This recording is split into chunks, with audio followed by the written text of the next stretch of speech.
بسم الله الرحمن الرحیم. السلام علیکم ملګرو. د رحمان بابا نوی کلام سره ستاسو په خدمت کې حاضر یم. اول درته ټول کلام اوروم او که اشعارو په مطلب یا معنی باندې پوه نشئ نو د کلام په آخر کې درته دوباره د ټول کلام تشریح بیانوم. راځئ چې وورو. عالمان دی روښنایي ته دی دنیا، عالمان دی روښنایي ته دی دنیا، عالمان دی د تمام جهان پیشوا. که څوک لار غواړي و خدای او رسول ته، عالمان دی د دې لارې رهنما. کیمیاګر که د کیمیا په طلب ګرځي، کیمیاګر که د کیمیا په طلب ګرځي، همدمی د عالمانو د کیمیا. په مجلس د عالمانو بسره زر شي، په مجلس د عالمانو بسره زر شي، که څوک کاڼې وي یا لوټه د صحرا. جاهلان دی په مثال د مردگانو، جاهلان دی په مثال د مردگانو، عالمان دی په مثال د مسیحا. چې مرده له نفسه ژوندی کیږي، چې مرده له نفسه ژوندی کیږي، عالمان دی واړه هسې اولیا. هر سړی چې رتبه نه لري د علم، هر سړی چې رتبه نه لري د علم، سړی نه دی خالی نقش دی گویا. زه رحمان حلقه بگوش د هر عالم یم، زه رحمان حلقه بگوش د هر عالم یم، که اعلی دی که اوسط دی که ادنا. ملګرو راځئ چې دا کلام او ته هغې تشریح اوس دوباره بیا وورو. عالمان دی روښنایي ته دی دنیا، عالمان دی د تمام جهان پیشوا. په دنیا کې که څه ښکلا ده، رڼا ده، دا ټوله د عالمانو په برکت ده. عالمان په دې جهان کې هر چاته نیغه لاره ښیي، د تیارو نه یې راوباسي، رڼا ته یې راولي. علم په مثال د رڼا دی او عالم په مثال د رڼا خورونکی دی.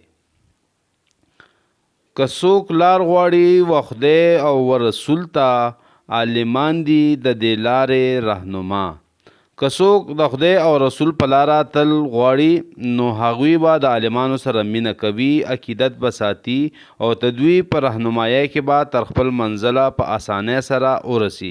مطلب دا چې د عالمانو د رهنمایۍ نه بغیر نه څوک رسول الله پیژندلی شي او نه الله موندلی شي.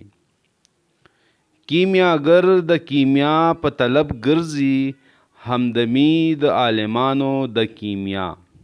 کیمیا سونې ته وایي، قیمتي شی ته وایي، او همدمی ملګرتیا ته وایي. که چرې کیمیاګر لګیا وي، محنت کوي او کیمیا جوړوي او دوی واقعي په دې کې دلچسپي اخلي، نو زه دوی ته اسانه او اصل کیمیا په ګوته کوم چې د هغه د عالمانو ملګرتیا ده، او دې نه غوره او بهترینه کیمیا په جهان باندې نه پیدا کیږي. په مجلس د عالمانو بسره زر شي، که څوک کاڼې وي یا لوټه د صحرا. که څوک د کاڼې په شان وي او یا د میرې د لوټې په رنګ وي، یعنی هیڅ هم نه وي، قیمت یې نه وي، خو هر کله چې همدغه سړی د عالمانو سره کینې پاسي نو په دې ناسته پاسته لکه د سرو زرو قیمتي شي. عالمان د نه سړي نه هم سړی جوړوي. جاهلان دی په مثال د مردگانو، عالمان دی په مثال د مسیحا. مسیحا عیسی علیه السلام ته اشاره ده. جاهلان چې په څه باندې نه پوهیږي او علم یې نه وي، د هغوی مثال د مړو په رنګ دی، او هغه خلک چې څوک علم په کالو باندې ښایسته وي په مثال د مسیحا دی. یعنی د علم په رڼا باندې مړه زړونه ژوندي کوي او په بې ځانه معاشره کې ساه پیدا کوي. د عیسی علیه السلام دا معجزه وه چې هغه به د الله په حکم باندې په چا باندې دم واچولو نو هغه به ژوندی کېدو، مړ به و او ژوندی به شو. چې مرده له نفسه ژوندی کیږي، عالمان دی واړه هسې اولیا. عالمان هغه بزرگان او اولیاء دي چې په یوه لحظه کې ناستو سره مړه زړونه راژوندي کی. یعنی هغه څوک چې په څه نه پوهېږي عالمانو سره یوه ګړی هم کینی نو د علم په رڼا به راژوندی شي او د ژوند تیرولو چل به زده کړي. هر سړی چې رتبه نه لري د علم سړی نه دی، خالی نقش دی گویا. کم سړی چې علم نه لري نو هغه حقیقت کې سړی نه دی. د هغه مثال داسې دی لکه چې تش تور خالی تصویر وي. علم د یو سړي ښکلا وي. هر سړی په علم ښکلی وي.